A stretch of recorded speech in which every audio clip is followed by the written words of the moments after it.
Hai sobat, Assalamualaikum warahmatullahi wabarakatuh. Perkenalkan, nama saya Anggun Triandani dari kelas akuntansi 19E Universitas Muhammadiyah Makassar dengan NIM 1057311166619.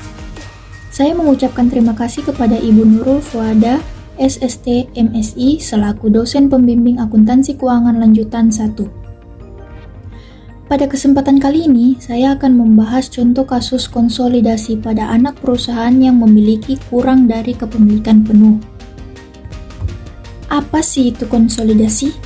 Konsolidasi adalah suatu tindakan yang dilakukan dengan tujuan untuk memperkuat suatu hubungan antar dua kelompok atau lebih. Adapun ciri-ciri konsolidasi adalah adanya suatu perusahaan baru yang merupakan gabungan antara kedua perusahaan atau lebih dan memiliki status hukum.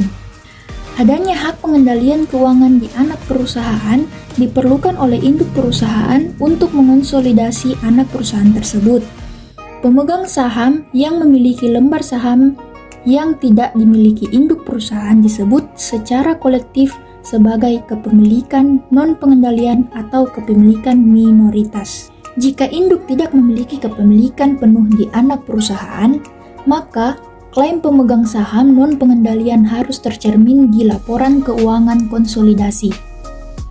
Bagian kepemilikan non-pengendalian umumnya dikurangkan di bagian bawah laporan laba rugi untuk memperoleh laba rugi konsolidasi. Klaim kepemilikan non-pengendalian atas aset bersih anak perusahaan biasanya disajikan di neraca pada bagian antara kewajiban dan ekuitas pemegang saham, meskipun dapat juga disajikan di bagian paling bawah, bagian ekuitas pemegang saham. PT PLAP memiliki 80% saham PT SAI yang dibeli pada nilai bukunya. Selama tahun 2020, PT SAI melaporkan laba bersih sebesar 25 juta, sementara PT PLAP melaporkan laba 100 juta rupiah. Dari hasil operasinya sendiri dan pendapatan dengan metode ekuitas sebesar 20 juta rupiah, laba bersih konsolidasi untuk periode 2020 dihitung sebagai berikut. Ya, berikut adalah contoh kepentingan non-pengendalian. PT Asoka dan PT Laksita klaim kepentingan non-pengendalian atas pendapatan sebesar 25 juta pada PT Laksita adalah sebesar 5 juta, yang sama dengan saham kepentingan non-pengendalian sebesar 20%. Kemudian PT Induk membeli 80% saham biasa pada tanggal tersebut.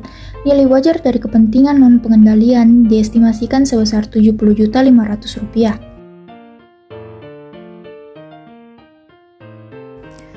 Berikut adalah laporan posisi keuangan konsolidasi dengan perusahaan kepemilikan pengendalian. Yang pertama di sini ada total nilai wajar sebesar 387.500.000 rupiah.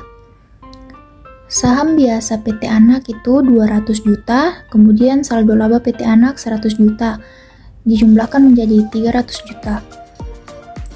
Ya, kemudian di bagian PT Induk 387.500.000 rupiah dikurangkan dengan 300 juta rupiah, ya, jadi selisihnya 87.500.000 rupiah.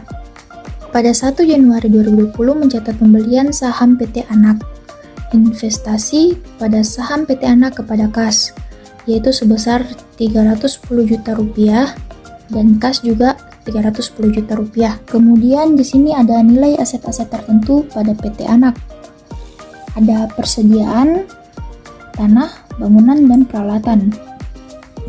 Total dari nilai buku yaitu 400 juta rupiah, dari nilai wajar sebesar 475 juta rupiah, dan kenaikan nilai wajar sebesar 75 juta rupiah.